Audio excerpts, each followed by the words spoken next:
Captain Lee Taman felt the cold metal of the command rail beneath his fingers as he stared at the massive view screen.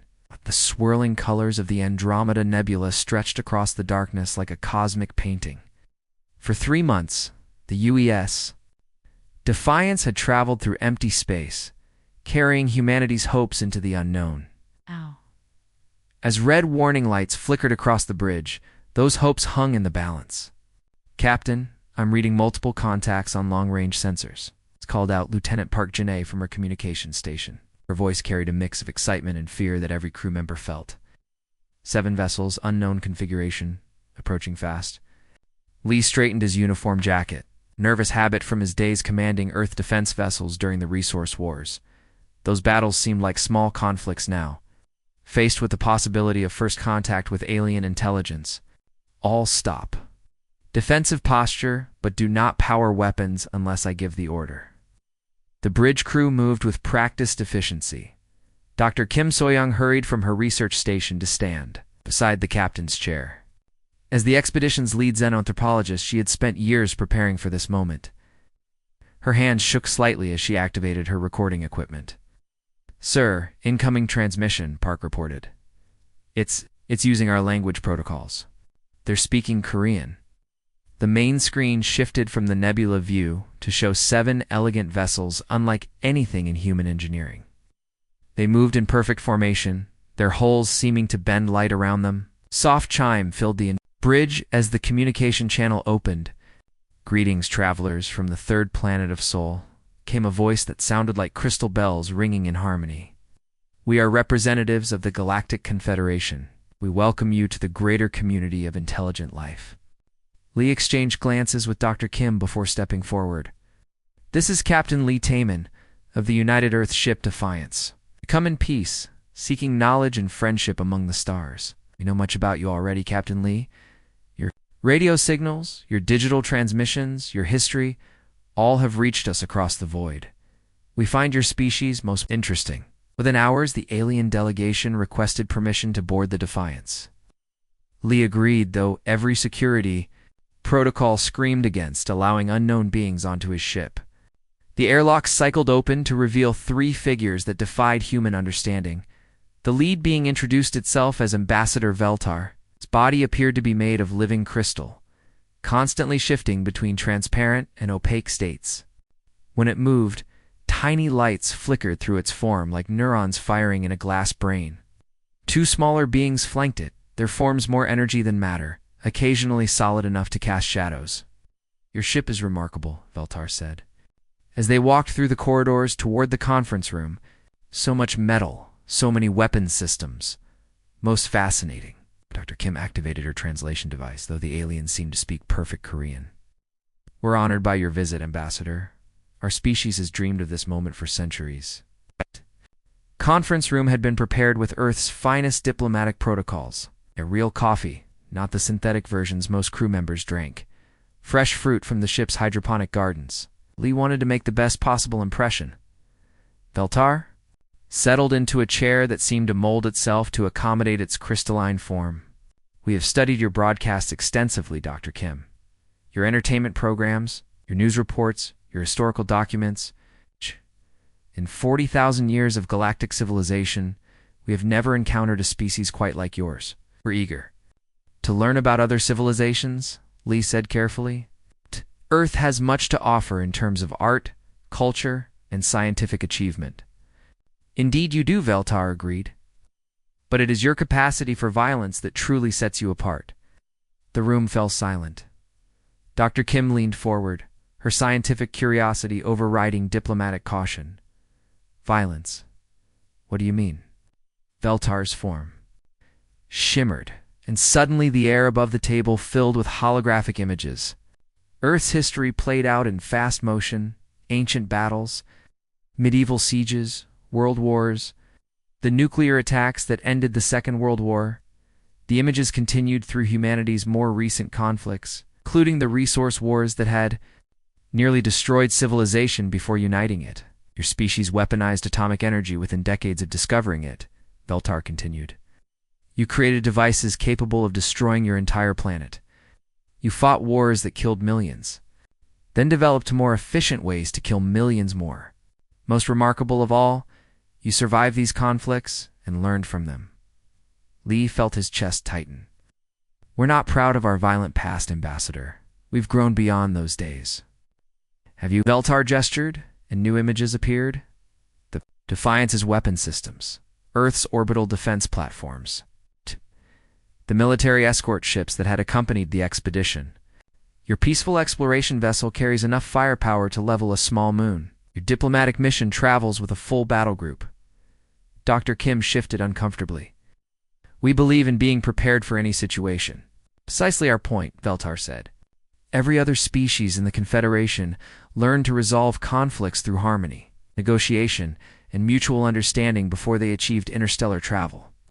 War became obsolete to them millennia ago. They developed spaceflight to explore and connect, not to project power across the void. The ambassador's form grew brighter, and Lee could hear something like sadness in its crystalline voice. You, however, achieved the stars while still carrying the weapons and instincts of a warrior species. This makes you unique in galactic history. Is that why you're here? Lee asked. To judge us for our past? You're here, Veltar replied, because the Confederation must decide what to do about humanity. Your species shows great promise. Your adaptability, your creativity, your determination to survive impossible odds, these are admirable traits. The ambassador paused, its light dimming slightly. But you are also the only species to reach the stars while still viewing the universe as a potential battlefield. This makes you either the greatest hope for galactic peace or its greatest threat. Captain Lee stood slowly, his weathered hands once again gripping something solid for support. Outside the conference room windows, the nebula continued its ancient dance of creation and destruction. Humanity had reached for the stars, seeking their place in a larger community, only to discover they might be too dangerous to join it. Real test, Lee realized, was just beginning. The Grand Assembly chamber stretched beyond human comprehension, its walls seeming to breathe with organic life. Captain Lee Taman stood in the center of the vast space, feeling incredibly small beneath the dome that shifted colors like a living aurora. Around him, in arrangements that defied Earth geometry, sat representatives of 47 different alien species. 3 months had passed since first contact, and Lee barely recognized himself. The confident starship captain had been replaced by a man who questioned everything he thought he knew about humanity's place in the universe. The debates about human membership in the Confederation had grown more heated each day. A being that looked like flowing water with eyes spoke first. The humans show remarkable intelligence and creativity. Their art forms are unlike anything we have encountered. Their art is born from conflict, interrupted a creature with multiple arms that seemed to be made of pure light. Every human story involves struggle, competition, victory over enemies. Even their music speaks of battles won and lost. Admiral Choi Minho had arrived just days earlier with the second wave of human ships. He sat beside Lee, his military bearing impossible to hide even in this peaceful chamber. The Admiral's presence had only made the aliens more nervous. The human military structure is fascinating, continued the light being. They organize their entire society around the concept of defeating opponents. Their children play games of war. Their sports involve conquest and domination. Dr. Kim So-young, who had spent weeks studying Confederation society, stood to respond. With respect, our competitive nature has driven us to achieve great things. We reach the stars because we refuse to accept limitations. A crystalline delegate that looked similar to Veltar chimed in with musical tones. But at what cost? Your species nearly destroyed itself multiple times. Nuclear weapons, environmental collapse, resource wars that killed billions. Ambassador Veltar raised one of its shimmering appendages for silence. The chamber fell quiet, though Lee could sense the tension in the air like electricity before a storm. Perhaps, Veltar said slowly, we should test their true nature. What kind of test? Admiral Choi asked, his voice carrying the skepticism of a career military officer. Veltar's form brightened, and holographic displays filled the center of the chamber. Lee saw star maps showing a region of space marked in threatening red. The Kepler sector, the ambassador explained. A a region that has become a graveyard for 3 of our member civilizations. The images showed mechanical horrors unlike anything in human databases. Vast swarms of metallic creatures that moved through space like schools of deadly fish. They consumed everything in their path, ships, stations, entire planets leaving, behind only empty void. The devourers whispered a delegate whose species looked like giant insects. "We thought they were only legends. They were dormant for centuries," Veltar continued. "Ancient weapons from a war so old that even we have forgotten who created them. Something has awakened them, and they spread across the Kepler sector like a plague." Lieutenant Colonel Nam Haijin, commander of the Human Marine Corps detachment, leaned forward to study the tactical displays. Her scarred face showed the kind of focus that came from years of combat experience. "These machines adapt to your strategies. They learn from each encounter," confirmed Veltar. "Each battle makes them more efficient, more deadly. They consume our technology and use it against us." The chamber filled with nervous sounds, clicking, humming, crystalline chimes of distress. Lee began to understand why the Confederation seemed so afraid of these ancient weapons. 3 of our member species have attempted to contain the threat," Veltar explained. "The Therian Collective used their most advanced AI systems. The machines consumed the AI and became smarter. The Zelani Republic tried their quantum weapons. The Devourers absorbed the quantum technology and became more destructive. In the 3rd attempt," Admiral Choi asked. "The Karathi Empire deployed their entire battle fleet," came the reply from a delegate who looked like a tree with eyes. 200 ships, the most powerful vessels in their history. None returned. The chamber fell silent except for the organic walls continuing their slow, breathing rhythm. Lee felt the weight of what was being asked of humanity settling on his shoulders like a lead blanket. "You want us to clean up your mess?" Admiral Choi said bluntly. A ripple of disapproval went through the assembled delegates at the human's directness. But Veltar seemed almost amused. "We want to see if you can succeed where wisdom and restraint have failed." Dr. Kim activated her translation device, though she was beginning to understand the alien's emotional undertones without it. "Why do you think we would succeed where others failed?" "Because," said the light being with multiple arms, "you think like weapons. You understand destruction in ways that peaceful species cannot comprehend." Lieutenant Colonel Nam studied the tactical displays with the eye of someone who had fought in urban warfare on 3 different continents. "These devourers consume technology and adapt to conventional strategies. How fast do they learn?" "Each engagement teaches them more," Veltar replied. "They become more efficient with every battle.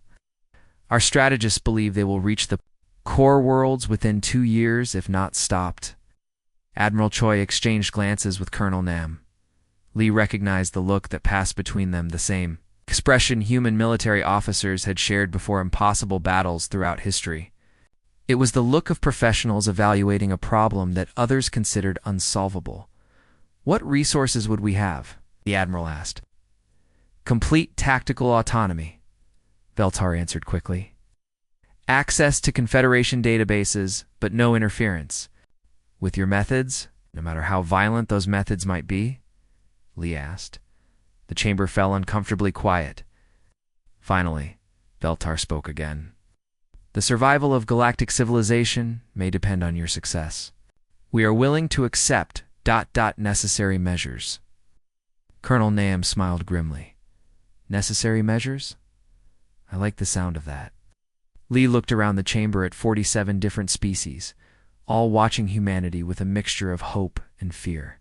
They were being offered a chance to prove themselves, but at a cost that might define them forever as the galaxy's weapon rather than its partner. The captain made his decision with the same instinct that had carried him through Earth's resource. "Wars will need our full battle fleet and complete operational freedom." "Granted," Veltar said immediately, as the chamber began to dissolve the formal session. Lee realized that humanity's real test was just beginning. They would either save galactic civilization or confirm every fear the aliens had about their violent nature. Either way, there would be no going back. Commander Park Soon-woo pressed his face against the cold observation window of the UES Retribution. watching the nightmare that had consumed 3 entire star systems. The Devourer's swarm moved through space like a living thing, millions of metallic creatures flowing between planets like blood through veins. Each machine was the size of a small building, covered in spinning blades and energy weapons that could cut through starship hulls like paper. "Sir, tactical analysis is complete," reported his second-in-command, Captain Kim Min-jun. The younger officer's voice carried the strain of 3 sleepless days spent studying the enemy. "The Devourers have consumed everything in the Kepler sector. Planets, moons, space stations, even the asteroids. They're using the raw materials to build more of themselves." Park nodded grimly. The reports from the Confederation's failed attempts had been horrifying to read. Entire fleets consumed in hours, their own weapons turned against them. The Devourers learned from every encounter, becoming smarter and deadlier with each battle. No wonder 3 advanced civilizations had failed to stop them. "Deploy the fleet in attack pattern Omega," Park ordered. "Target the asteroid mining facilities." First, his bridge crew hesitated for a moment. Attack pattern Omega was banned by 17 different interstellar treaties. It involved deliberately contaminating resources to make them deadly to anyone who tried to use them. The Confederation had specifically asked humans not to use such brutal tactics. "Sir," ventured Lieutenant Song Hae-won from the weapons station, "the Confederation observers are requesting clarification on our strategy." Park turned from the window, his weathered face showing the kind of determination that had carried humanity through its darkest wars. "Tell them we're giving the Devourers exactly what they want. Raw materials, just not the kind they expect." The human fleet moved into position with deadly precision. Unlike the elegant formations favored by Confederation forces, the human ships deployed in patterns that looked almost random, but Park knew better.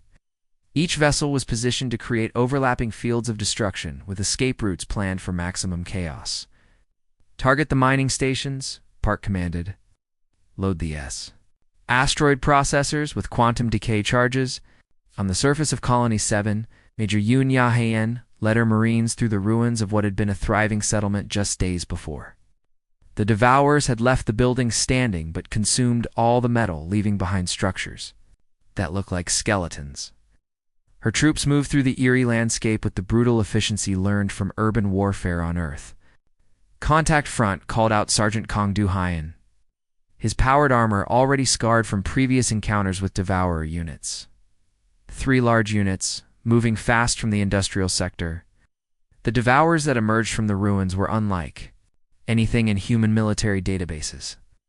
They moved like giant mechanical spiders, their bodies constantly shifting and adapting as they analyzed the human weapons. Where other species had tried to match them with superior technology, the humans used different tactics entirely. "Fragmentation charges, maximum spread," Yoon ordered. "Don't try to destroy them, just slow them down." The Marines fired weapons that scattered thousands of small explosives across the battlefield. The Devourers adapted quickly, their armor shifting to deflect the fragments. But that was exactly what Yoon had planned. "Now hit them with the napalm," she commanded. The ancient weapon, banned by most civilized worlds, turned the mechanical spiders into burning torches. The Devourers had adapted to energy weapons and projectiles, but they had never encountered deliberate fire attacks.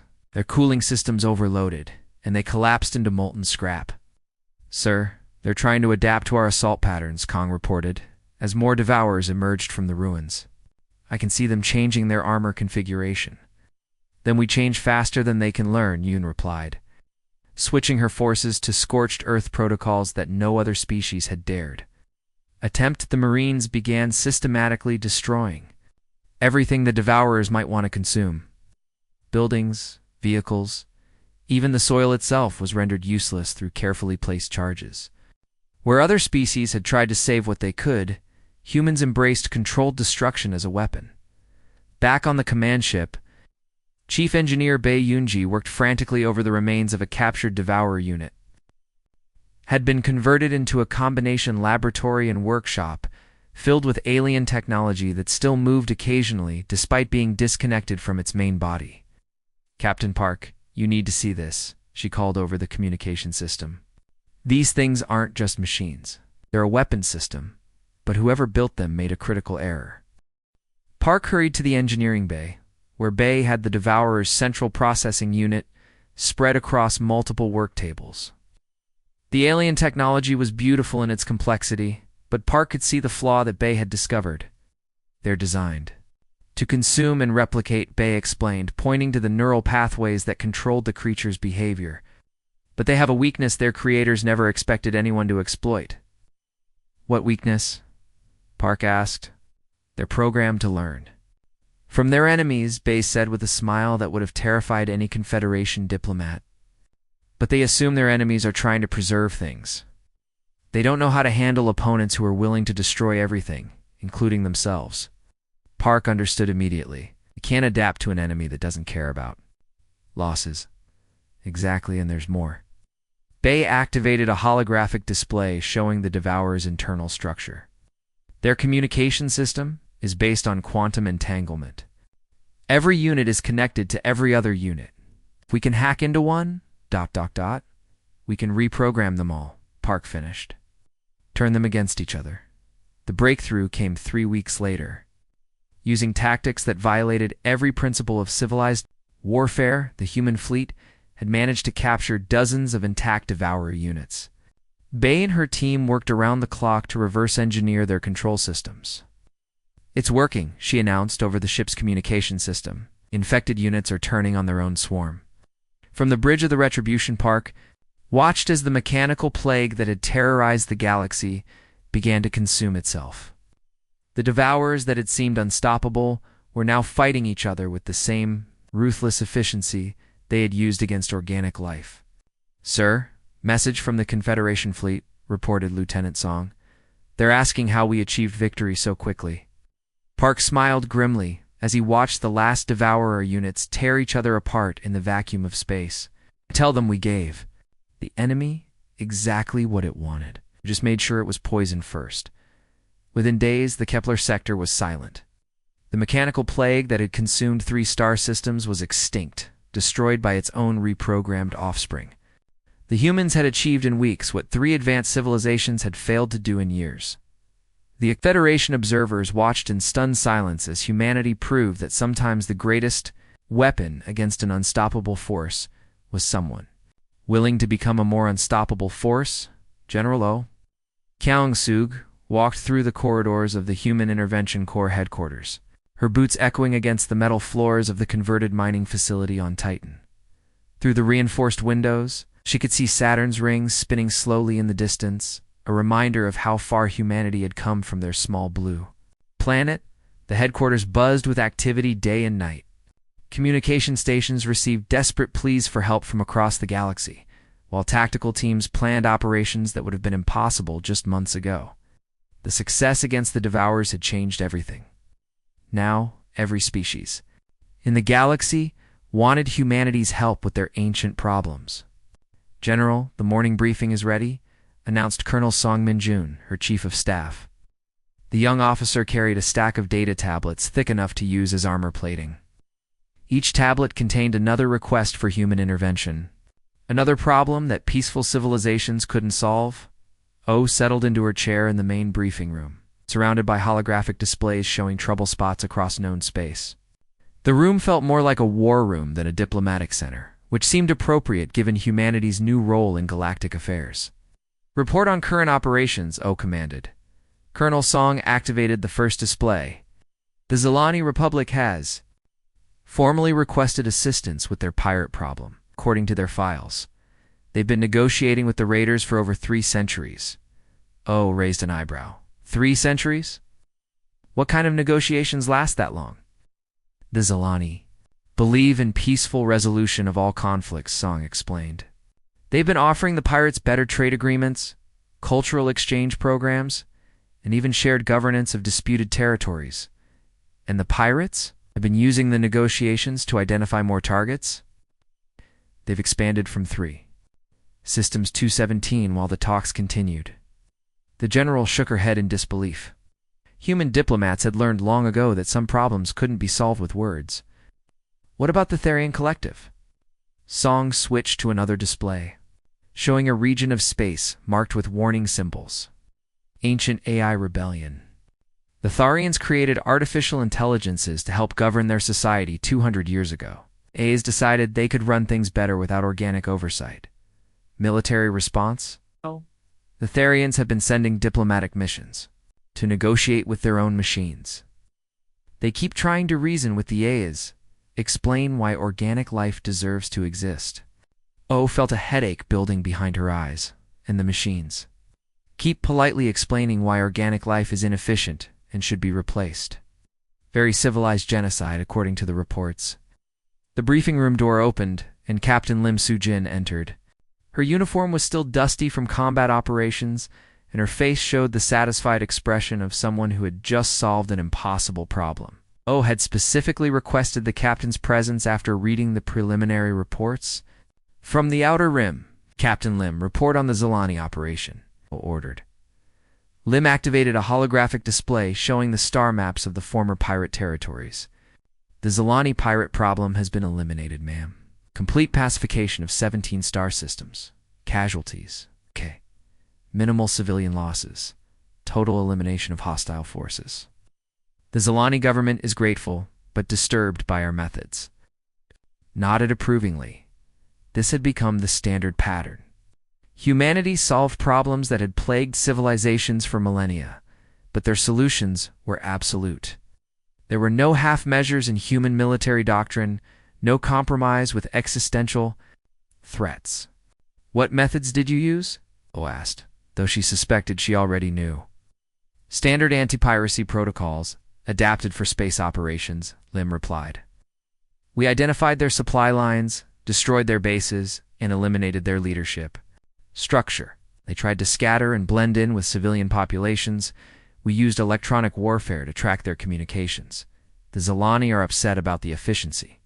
They expected us to capture the pirates and rehabilitate them through education and cultural exchange. They weren't prepared for a final solution. Dr. Li Juan, the Corps' chief xenopsychologist, entered the briefing room carrying her own collection of data tablets.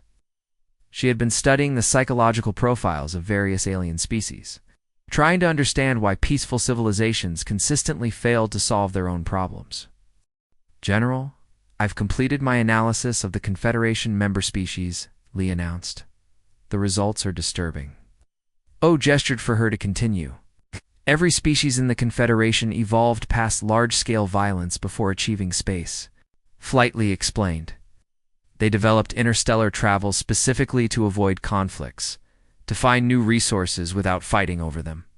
That sounds reasonable, Colonel Song observed. It is reasonable, Li agreed. But it also means they've lost the ability to deal with unreasonable opponents. When they encounter pirates, rebellious machines, or ancient weapons, they try to apply reasonable solutions to unreasonable problems.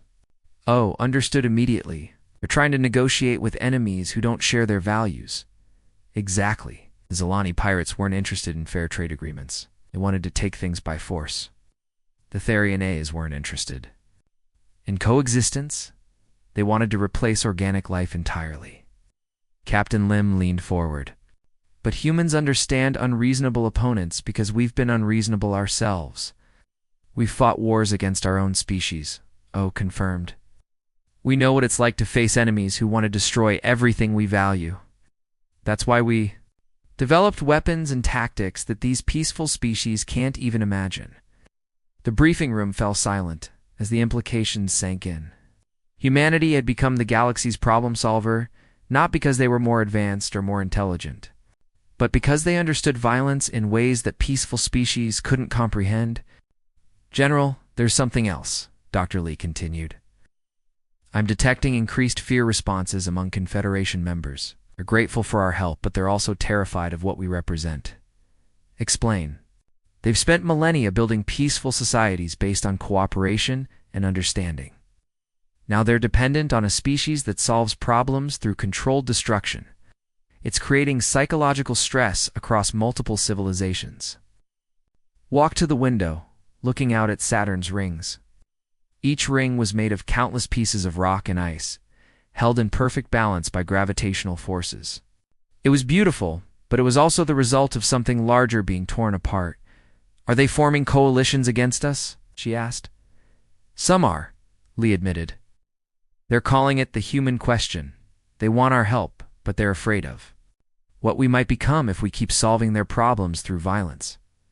Colonel Song activated another display. We're also receiving requests from species that aren't Confederation members. Word is spreading that humans can solve impossible problems. What kind of requests? Everything from territorial disputes to ancient curses. If it's been a problem for more than a century, someone wants us to fix it. Returned to her chair, feeling the weight of humanity's new role settling on her shoulders. They had become the galaxy's weapon, its final solution to problems that couldn't be solved through peaceful means. But every solution they provided made other species more dependent on human violence and more afraid of human power. Set up a meeting with the Confederation Council, she decided. It's time we had an honest conversation about what humanity's role in the galaxy is going to be. Captain Lim smiled grimly.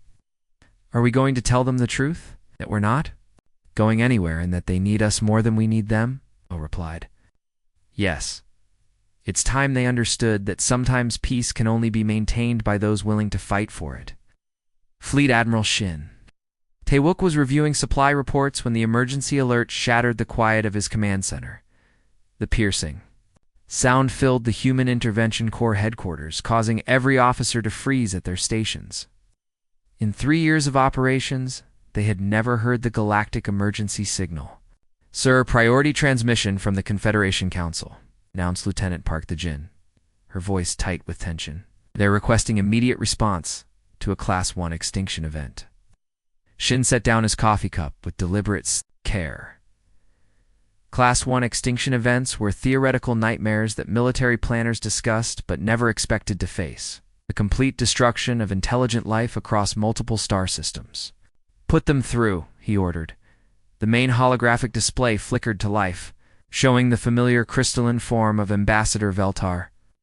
But the alien diplomat looked different now, dimmer, with cracks running through its usually perfect surface.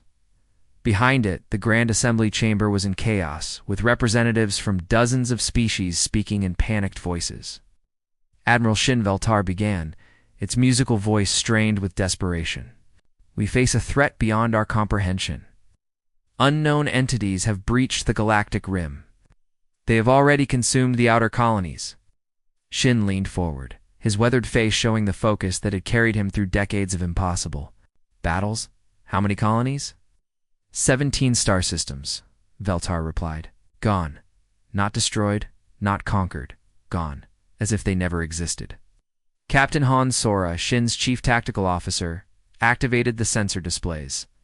The star map showed vast regions of space marked in black areas where nothing remained.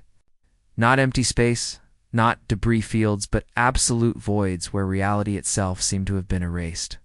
Sir Han reported, her voice barely above a whisper. The sensor readings don't make sense. These areas show no quantum signatures, no background.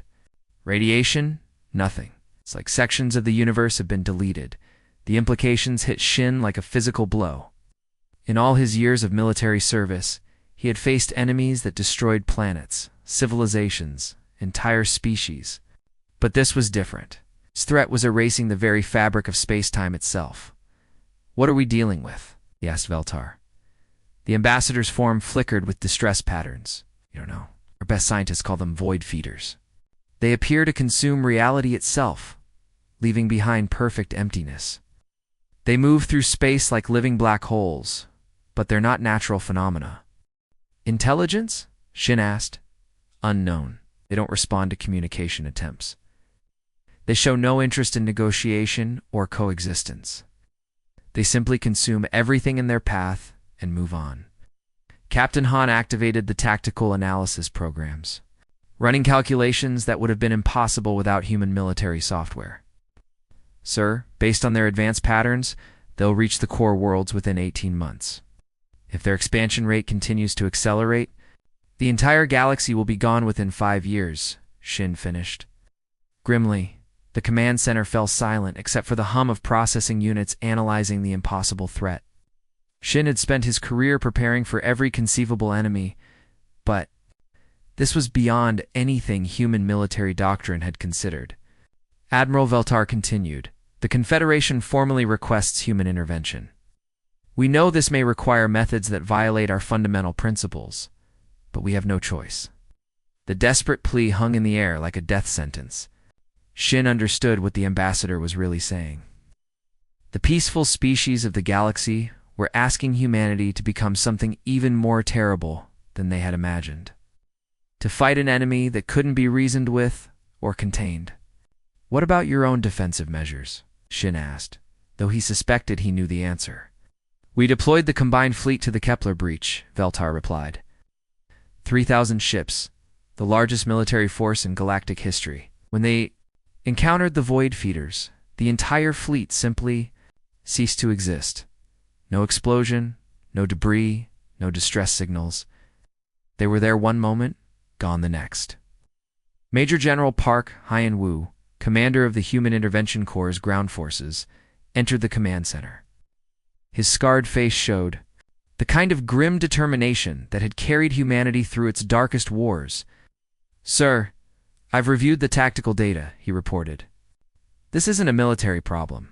It's an existential crisis. We're not fighting for territory or resources. We're fighting for the right of existence itself to continue." Shin nodded slowly. Throughout human history, there had been moments when survival required actions that peaceful societies couldn't contemplate.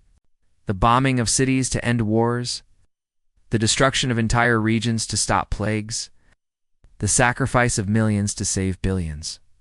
"How long do we have?" he asked. Captain Han checked her calculations again. "Based on current expansion rates, they'll reach the inner systems within 6 months. But sir, there's something else. The void feeders aren't just consuming matter and energy. They're erasing the quantum foam that holds space-time together. Meaning, if they reach critical mass, they might unravel reality itself. Not just in this galaxy, but in all of them." The weight of infinite extinction settled on Shin's shoulders. Humanity had become the galaxy's weapon, its final solution to problems that couldn't be solved through peaceful means. Now they faced an enemy that threatened not just galactic civilization, but the very concept of existence. Admiral Veltar said quietly, "We understand what we're asking. We're requesting that you become something that terrifies us. We're asking you to save us by embracing everything we fear about your species." Shin walked to the observation window. Looking out at the stars that had become humanity's new home, somewhere out there, an enemy that couldn't be reasoned with was consuming reality itself. The peaceful species of the galaxy had tried their traditional methods, negotiation, defensive measures, even military force. All had failed. "How many ships can we deploy?" he asked. "Every vessel in the human fleet," Park replied. "Military, civilian, even the construction ships. We're talking about total mobilization. And the weapons. Everything we have, plus some. Things we haven't built yet, the kind of weapons that other species can't even imagine." Shin turned back to the holographic display, where Veltar waited for humanity's answer. The ambassador's crystalline form flickered with patterns that human translators couldn't decode, but Shin understood the emotion behind them: fear, desperation, and a terrible hope that the galaxy's most dangerous species might also be its salvation. "We'll need complete operational freedom," Shin said finally. "No restrictions on weapons, tactics, or targets. No observers, no oversight, no second-guessing our methods." "Granted," Veltar replied immediately. "And after this is over, assuming we succeed, humanity's role in the galaxy will be permanently changed. We won't be members of your peaceful society. We'll be its guardians, standing watch against threats you can't handle." The ambassador's form brightened with something that might have been relief. "We understand, Admiral. We're asking you to become the universe's weapon against the impossible." Shin smiled grimly as he began issuing orders that would mobilize every human asset in known space. Then let's give the universe exactly what it needs. The final battle for existence was about to begin.